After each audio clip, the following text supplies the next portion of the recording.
Now, while we're on the subject of Deepcut, if you remember our public meeting that we had in Deepcut, you mentioned that the MOD are going to get a substantial amount of money for the sale of the Princess Royal Barracks, and that local residents shouldn't be left to pick up the pieces, particularly in respect of lack of infrastructure. So could you advise residents what exactly you're doing to represent them, particularly with the MOD, to make sure that they get the best possible deal for the future of Deepcut and the borough? Well, there's a lot of uncertainty still over the future of Deepcut, which is worrying.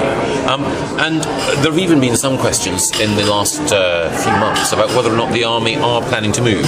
All the conversations that I've had in government underline that the plans are still going ahead on the basis that the army will move. And I've always said that if the army moves, and I really don't want it to, then what we need to make sure is that the community is represented. So I've said to Ministry of Defence civil servants and to Ministry of Defence ministers that they have to leave a legacy which makes us proud of the fact that the army was based here.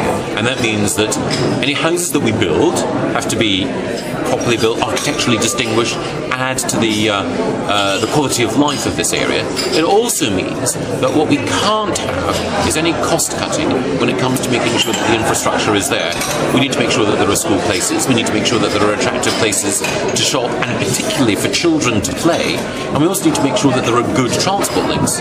As we all know, there are critical bottlenecks in Surrey Heath, like the A322 junction with the M3, but also Deepcut Bridge Road itself has particular problems. I don't think that the army or anyone else can simply dump a load of houses and then walk away from their infrastructure responsibilities. And I've been clear that if there's any development there, it has to be sustainable. Absolutely. Okay, thank you.